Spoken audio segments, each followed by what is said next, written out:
Phulukani madoda ungena njalo unovinkilo omkhulu ngubheleza bhubhe inkosi yamadimoni akambi yedwa ke mhlawumbi uhamba nawo la madimoni ayinkosi yawo. Sesingenile ke namhlanje being the 1st of November 2021. Awupheli uphelile unyaka. So we wish well ke kubantwana besikolo ababhalayo nawo abaseza uqala ubhala inga umdali wethu sonke enganabo bethuna baqhubeka kakuhle babhale bapase bazokwazi uyosebenza basebenzele lamaxhego angobhele. Mande ke bantwana abahle nje basiyazi ukuba lusuku lwasevenkileni sulusuku lokuthengisa. I was bombarded ke question ye nose bleeding, particularly ebantwaneni ukuthi sinengxaki ye nose bleeding kuqala nehlobo ke abantwana sebeqalisa uba ne nose bleeding. Not only abantwana, there are also abantu abadala abanayo I nose bleeding. Siphethe lonto ke namhlanje sithi noko masiyizame man le nose bleeding ingasijuti besingobani nathina. Sizawujikela ke kuzo ezivenkile zikufutshane nathi sifumane ezi zinto ziza kusinceda kuze kubana noko le nose bleeding ingabi yonto isongamela. I nose bleeding ke bayikhumsha kabanikazi bayo bathi epistaxis. Nalindibhida ke eligama ndisesesikolweni epistaxis manje ndipambelela ukuze ndikwazi ubiza eligama funa nde ndiliyeke uba ndiyawama la undihlazisa noko ingakumbi xa kukhona amagqiyazana obekhumsha into engenagama. Inazo ke into ekuthiwa zii-causes zayo ke lento ye-nose bleeding. Ayizubangwa yinto enye kumntu wonke. Omnye bazinto ezimbini ezintathu enye yazo. Ezinye azikaziwa ukuthi ibangwa ntoni le nose bleeding because when I was young ndandikwazi uvele ndivuke nje umqamelo ugcwele igazi. I remember ndibhala imatric last time ndimongoza ndandibhala imatric. I was busy writing. Labe nephepha lindijuda inoba ndandimongeziswa yilonto yojudwa liphepha kwacama ke ndiphume ndiyohlamba ubuso kongezwe ixesha. Ndanechance ke yokroba ezinye izinto endandiqonda uba bezibundibhidaka ndazithi chawu ngesipidi ndababupasarha ke. I-nose bleeding ke nazi izinto eziye ziyibange. Eyokuqala kukuba dry komoya. Yibona wena mntu ozawuthi usuka ngaselwandle then uzibone sewungapha kude ukusuka kwezi ndawo zibhekele elwandle umoya uvela ube dry ke ngoku kunalo obuqhelile mhlawumbi le ndawo bukuyo ibifutshane namahlathi ngokubhekele lo moya uba dry ikubanga i-nose bleeding.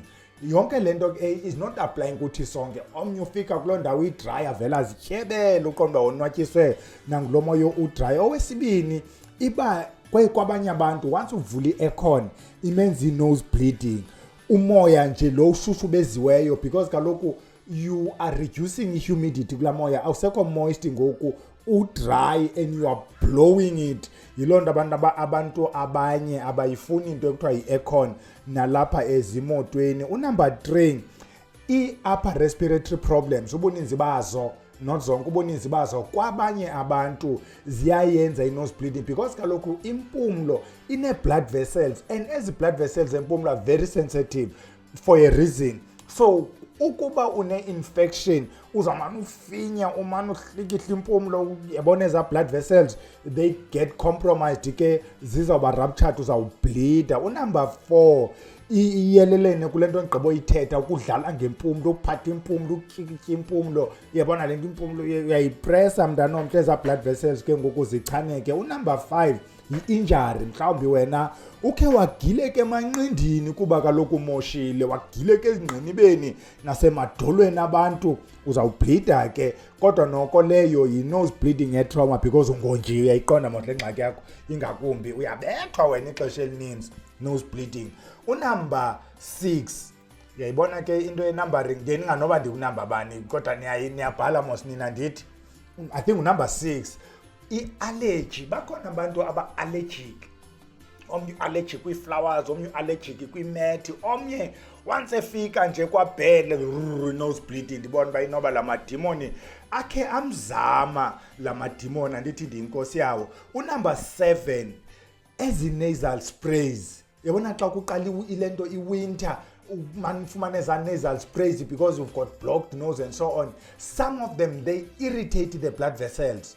some of them zizi-chemicals ezinto. So impumlo lena yakho it must be malleable in nature nje ye-blood vessels. Funeka zibe flexible ukwenzela uba igazi ukuba i-pressure is high zinyukanyuke ziphinde zicompresse ukuba i-blood vessel i-blood pressure is decreasing.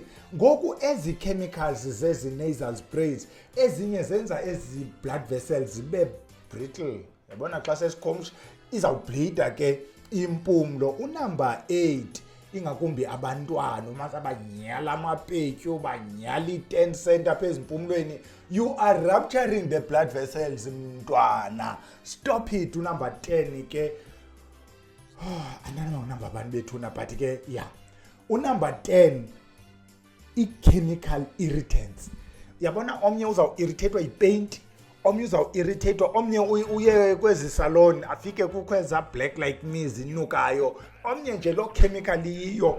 Ezinye chemicals ezi-irritate abantu like ezi sprays oba kunuke kamnandi kula makhaya ethu, some people ziyaba affecta. Ikhona enye endichanayo nam ekuthiwa yintontoni and cream, andazi strawberry and cream. It makes me kube nzima uphefumla, ndibe ne-bronchitis ngade ndiyovuka nasetheatre okanye kuvukwa phi kuloo ndawo kuvukwa kuyo ndingade ndiyovuka. So abanye abantu abanangxaki naloo ntontoni and cream, omnye akanangxaki nale ntsangu itshayayo okanye elicubu litshayayo, omnye lizawumenza ii-blood vessels ezi zilapha kwi-nose zibe affected ableede. So ezi chemicals ke ziza zizindidi. Unumber ntontoni i-blood thinners, yabona izinto siziselayo for igazi libe thin, your warfarin, heparin, dispirin, yonke la wili eza blood thinners. Namanye ke amayeza imingcunube ezinto ekuthiwa what's the word, we discussed umngcunube in passing, we discussed into enjengepampiri. There's a name for it.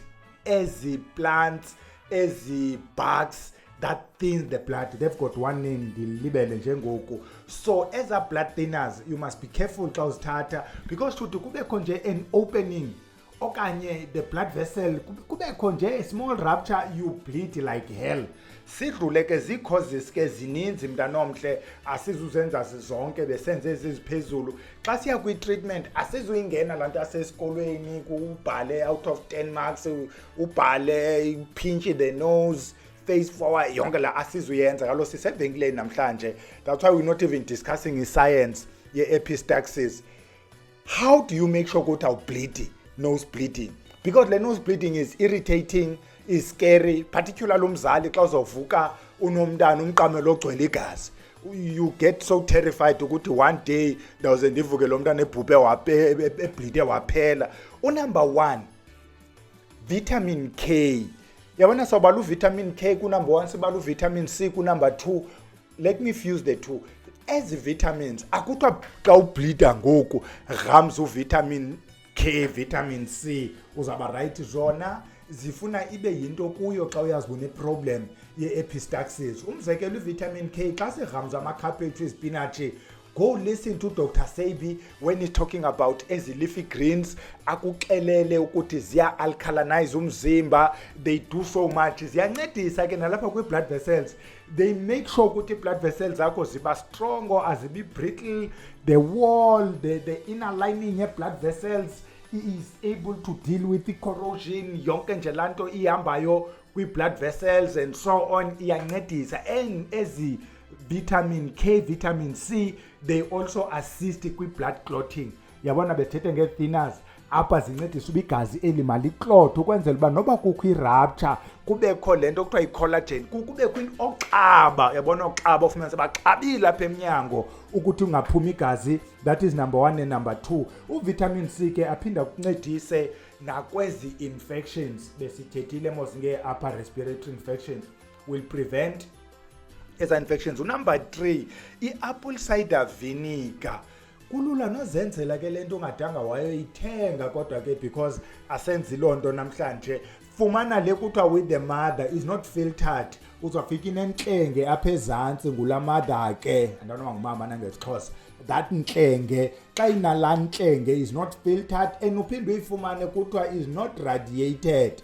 Kaloku noko xa uyiradiator iqonda mosilamcimbi. So le apple cider vinegar into yenzayo, you just put it okay mhlawumbe uthatha ama-teaspoon amabini kwikomityi yamanzi, ufake i-cotton wool, uphefumle kweli cala libleedayo, uvale enye impumlo lingableediyo, uphefumle very slow, and then uze nakulingapha ke. Lento what it does, it constricts blood vessels, iyazikrempa. I'm not sure what's the word, but ke by doing that yenza ukubana laa nto ibivulekile ibebuvaleka kwenzela ungableed. Unumber 4 may be scary, particularly for abantwana. Cayenne pepper, yichilisi ke lekuthethwa ngayo. Cayenne pepper ufika ikhona apha ezivenkileni, ayikho ke kuleya lapha ekhaya ivenkile. Sincokole kakhulu ngechilisi, inceda into ezininzi. Uyayigongqoza ke mntana omhle, thatha i-teaspoon ugalele kuloo hafu yamanzi, bimbili lwanye mhlawumbe wenza ugongqo. Edisa nayo kustopa. Zezi ke o-cayenne pepper o-apple cider vinegar xa uxakene nento ngoku uzame zona, because zona zenza ungoku. La gongqo uyayizama into yostopa lamba besithethe ngawo. Sithethile ke komnye uMonday nge-alarm, lento kuthiwa lilitye lomgodi, sathi yancedisa. I was reading kwenye yezi groups, someone who was listening and then wayifaka phayana batestify abantu abangosisi bosisi. When we were discussing i-alarm, sichilo kuba iza kunceda for now, but i-continuous use izayokuvusa kwiklinikhi yegayini. Uzayovuka kwi-gynecological clinic ube une-gynecological problems, ibe yingxaki yesibini, ubusolve into encinci na unento enkulu. Masingangeni ngamandla kwezi zinto, uzame lento kodwa i-instant gratification. Think of long term.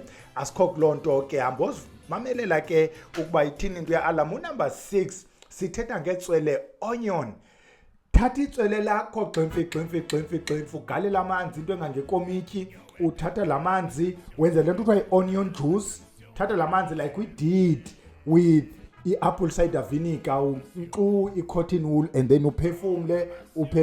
Uyayivola hlobo lwakhona, izawuphunguka into ye-nose bleeding ngetswele kuphela eli unalo apha endlini. Sidlule siye kunamba bani kanene, ndiyanoba nisabala na, kodwa mna noko sendiyekile. Size kule namba nganoba ngunamba bani. I-baking soda ke is alkaline, yi-opposite ye-acid. Ithi xa ichazwa lento, thatha i-teaspoon okota teaspoon ufake emanzini uqhuqhe wenze i-nasal spray. Here's a warning, i-baking soda as an alkaline, it burn iskin kwabanye abantu. Now imagine uyifake kwi-sensitive part in the nose, it may burn the skin. So yona yizame xa uqonda ukuba zikuncedanga ezinye, ungayingamandla. Kancinci ispray se-baking soda, but honestly I'm not recommending into endiyazi ukubana iza kukuchana.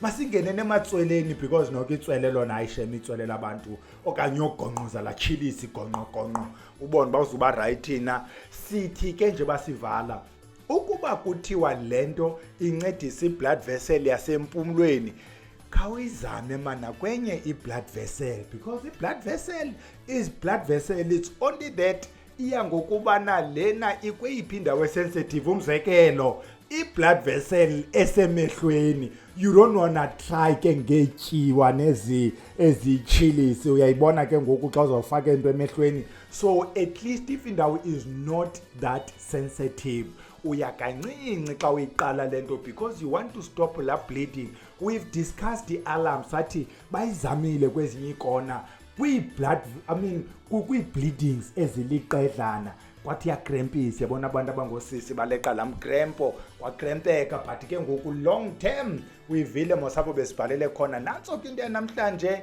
yayo i-nose bleeding. Masingophini xa basawude sife ekhona la matswele nezi-apple cider vinegar. Nantso ke siyekile, iyalala eya ngomvulo, siyodibana nini Wednesday camaku.